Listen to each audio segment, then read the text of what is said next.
আসসালামু আলাইকুম ওয়া রাহমাতুল্লাহ। কারবালার যুদ্ধ কেন হয়েছিল?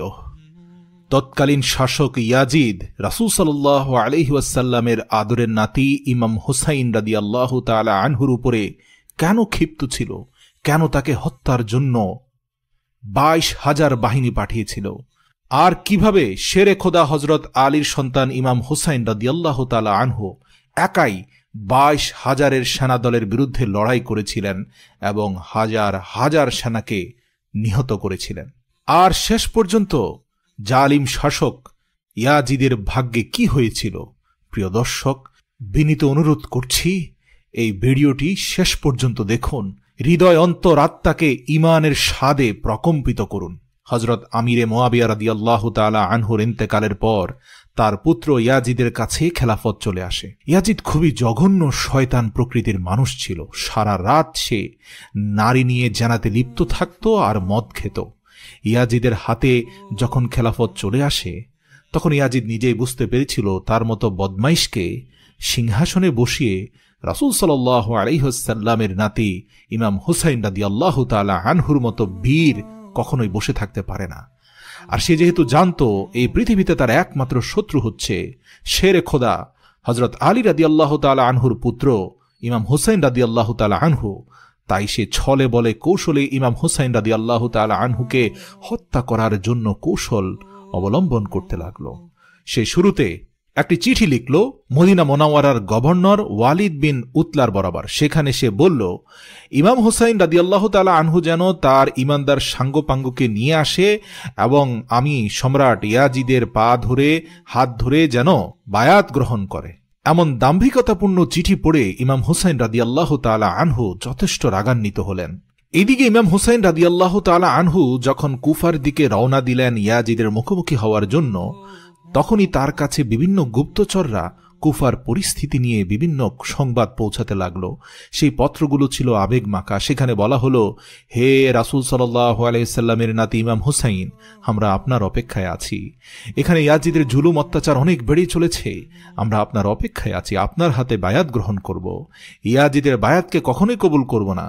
ইমাম হুসাইন রাদিয়াল্লাহু তাআলা আনহু পরিস্থিতিকে ভালো করার জন্য নিজের ভাই মুসলিম বিন ওয়াকিল রাদিয়াল্লাহু তাআলা আনহুকে কুফা শহর পাঠিয়ে দিলেন এবং বললেন সেখানে গিয়ে যেন সেখানকার পরিস্থিতি তিনি দেখেন। তো যখনই মুসলিম বিন ওয়াকিল সেখানে পৌঁছালো, সাথে সাথে কুফার মুসলমানরা এসে তার হাতে বায়াত গ্রহণ করল।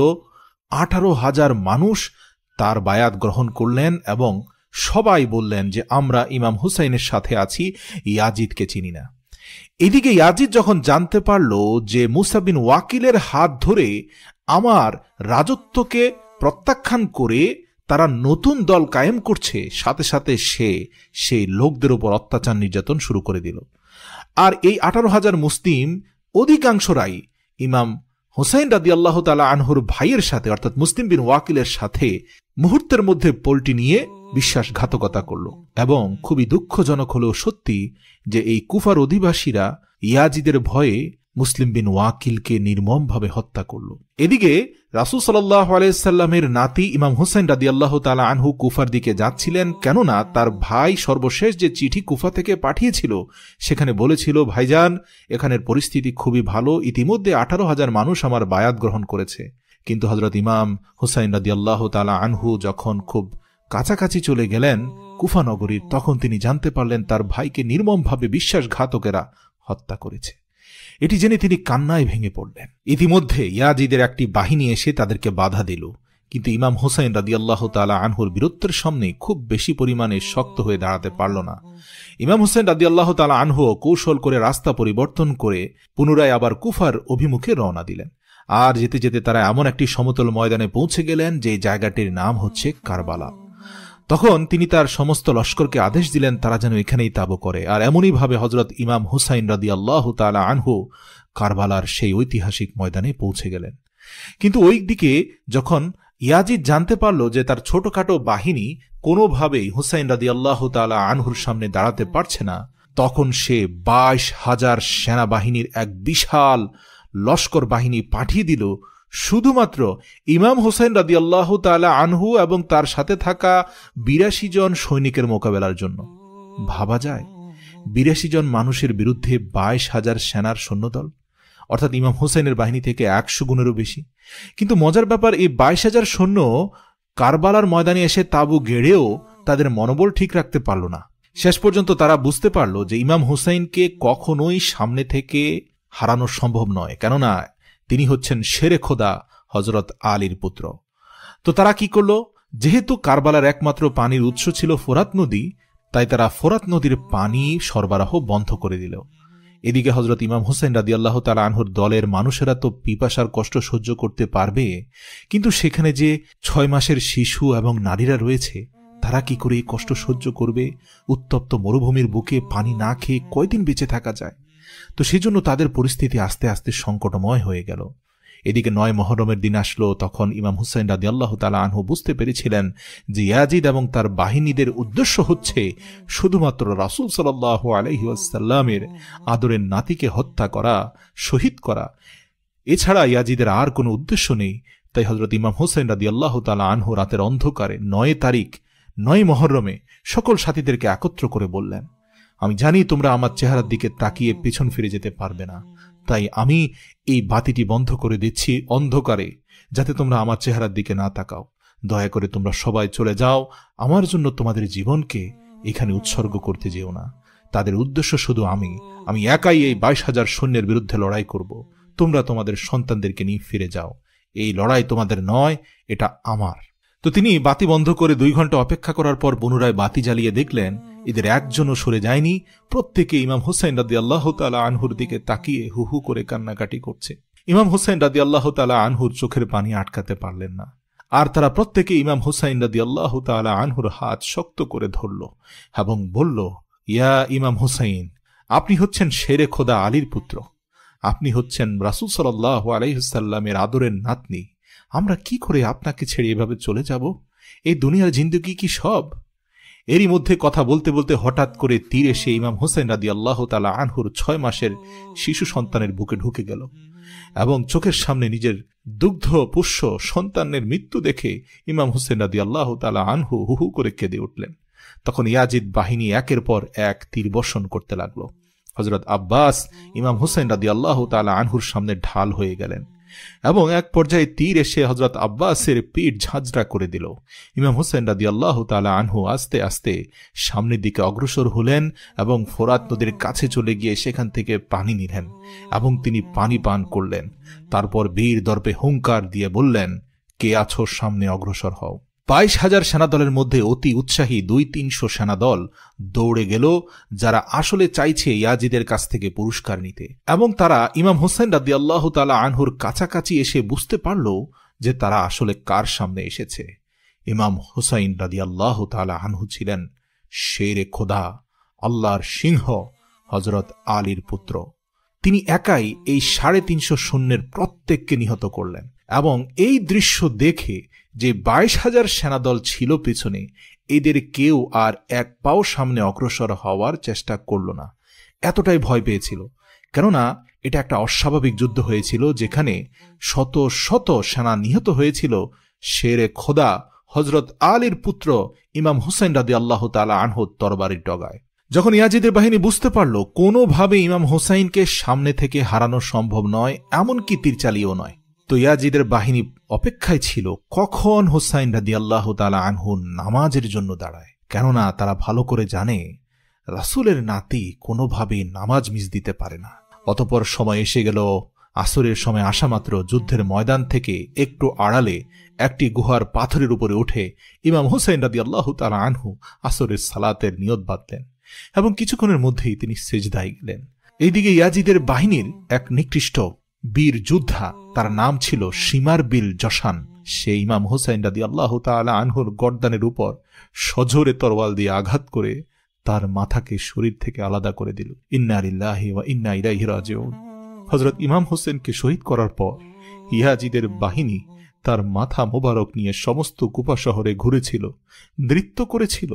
তারা বলতে লাগলো, দেখ মুহাম্মদের আদরের নাতির মাথা দেখ, আমাদের কাছে মাথা নত না করলে তোদেরও পরিণতি এরকম হবে। তার মতো বীরের গর্দান নিয়ে এসেছি, তোদের গর্দান নিতে সময় লাগবে না। শেষ পর্যন্ত কারবালার এই দুঃখ ভরা যুদ্ধে ইমাম হুসাইনের বংশের মধ্যে শুধুমাত্র একজন ছেলে বেঁচে ছিল, তার নাম ছিল হযরতে জয়নুল আবেদিন। তারপর হযরত ইমাম হুসেন রাদিয়াল্লাহু তাআলা আনহুর ঘরের সমস্ত মেয়েদেরকে কয়েদি বানিয়ে নিকৃষ্টভাবে অপমান করে কুফার রাস্তায় হাঁটানো হয়েছিল। আর এই দৃশ্য দেখে কুফার মানুষদের অন্তরে প্রচণ্ড ঘৃণা জন্ম নিয়েছিল ইয়াজিদের ব্যাপারে। সবাই বলতে থাকলো, ঠিক আছে, বুঝতে পারলাম ইয়াজিদ তার ক্ষমতা টিকিয়ে রাখার জন্য ইমাম হুসেন রাদিয়াল্লাহু তাআলা আনহুকে শহীদ করেছে, কিন্তু রাসূল সাল্লাল্লাহু আলাইহি সাল্লামের বংশের নারীদের এ কেমন অপমান।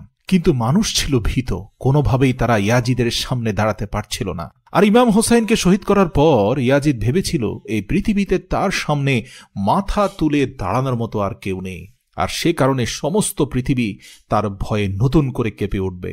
সে হুঙ্কার দিয়ে খুব জোরে সোরে ইমাম হুসেন রাদিয়াল্লাহু তাআলা আনহুর কেটে ফেলা মাথার উপরে আঘাত করে বলেছিল, কে আছে আমার সামনে দাঁড়াতে পারে? এই পৃথিবীর একচ্ছত্র অধিপতি হয়ে যাব আমি।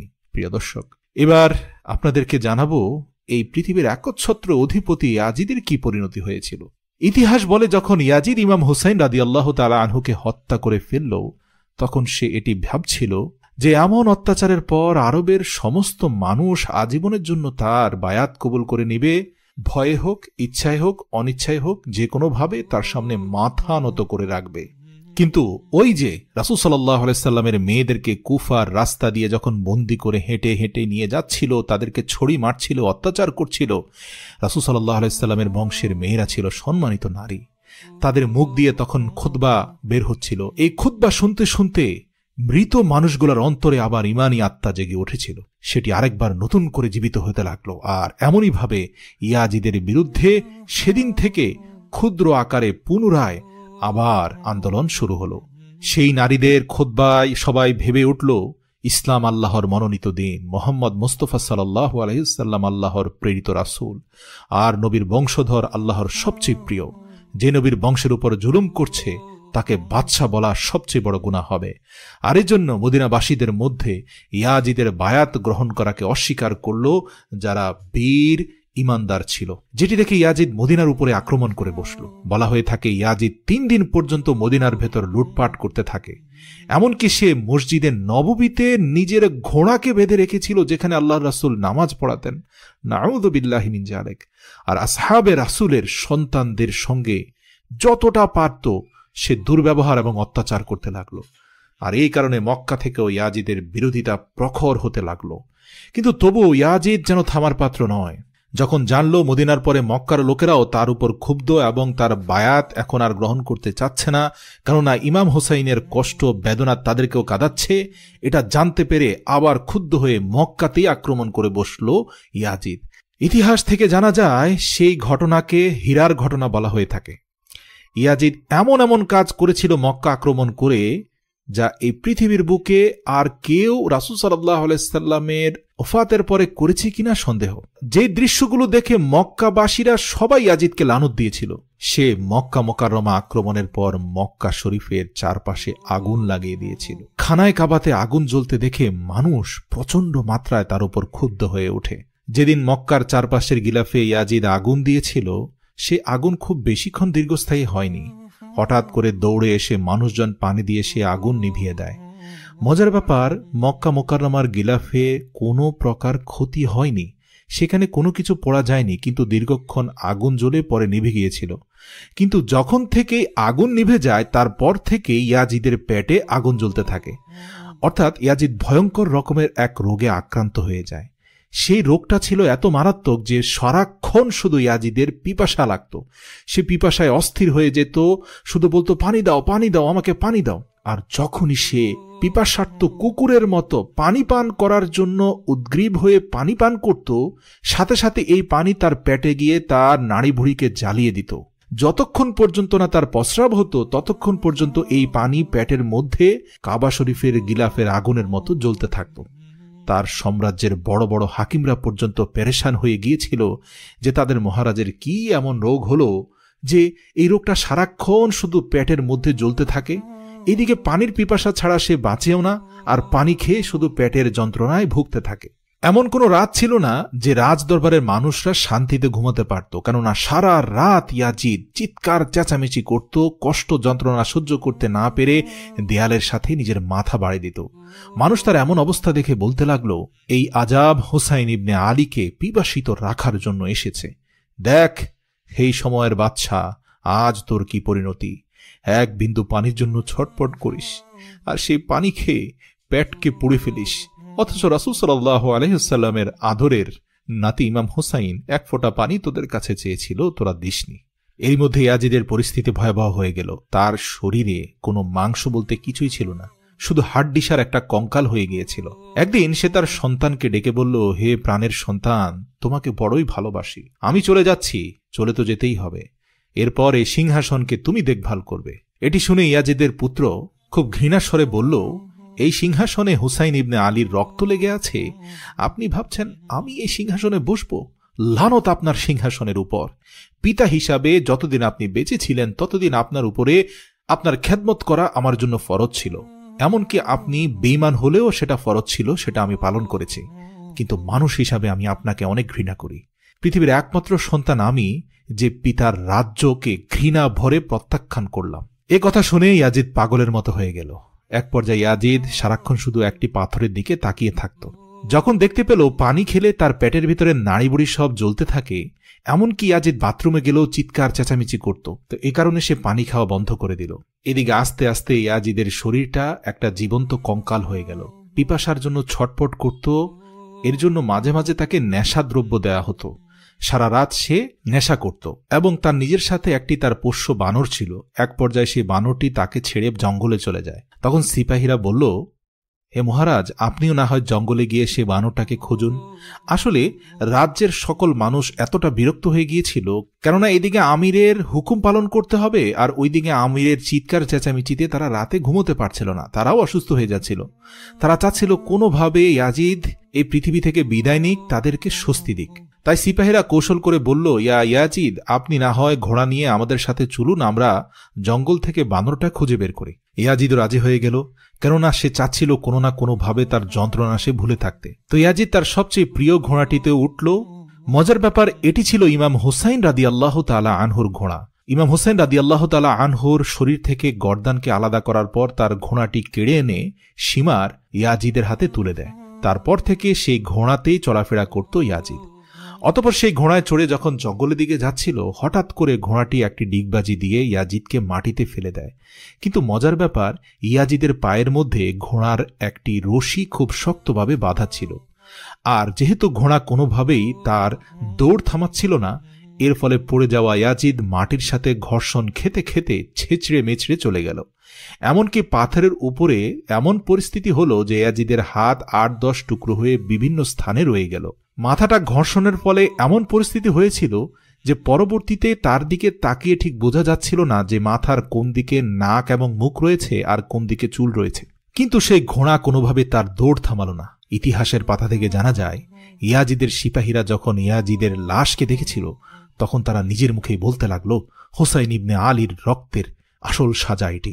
আর এমনই করে পৃথিবীর ইতিহাসের সবচেয়ে নিকৃষ্ট শাসকের মৃত্যু হয়ে গেল। মজার ব্যাপার, এই ইয়াজিদের কবর কোথায় আছে, মৃত্যুর পর তার লাশের সাথে কি হয়েছিল নাকি কাকে খেয়েছিল, এর কোনো হদিস পাওয়া যায় না। বলা হয়ে থাকে সিরিয়ার দামেস্কের মাদুলের রাস্তাঘাটের কোথাও না কোথাও ইয়াজিদের লাশের খণ্ডাংশগুলো ছড়িয়ে ছিটিয়ে রয়েছে, কিন্তু নির্দিষ্ট কোনো কবর নেই। আর এদিকে আল্লাহর সিংহ হযরত আলী রাদিয়াল্লাহু তাআলা আনহুর সন্তান ইমাম হুসাইন রাদিয়াল্লাহু তাআলা আনহুর কবর কারবালাতে আজও চমকাচ্ছে। আজও সেখানে উজ্জ্বল প্রদীপের মতো সেই কবর দেখা যাচ্ছে। মানুষ সম্মানের সাথে সেদিকে তাকায়। আজও ইমাম হুসাইনের বীরত্ব পৃথিবীর সকল বীরদের কাছে এক আদর্শ হয়ে আছে। পৃথিবীর সকল সেনানায়করা ইমাম হুসাইনকে নিজের আদর্শ ভাবে। মনে রাখবেন, শক্তির জোরে কুফুরের শাসন প্রতিষ্ঠিত হতে পারে, কিন্তু এই জুলুমের শাসন কখনোই দীর্ঘস্থায়ী হয় না। আর আল্লাহ ইয়াজিদের মৃত্যুতে এই বার্তা পাঠিয়ে দিলেন যে এই জমিনে যে বেশি জুলুম করবে তার পরিণতি ইয়াজিদের মতোই করুণ হবে।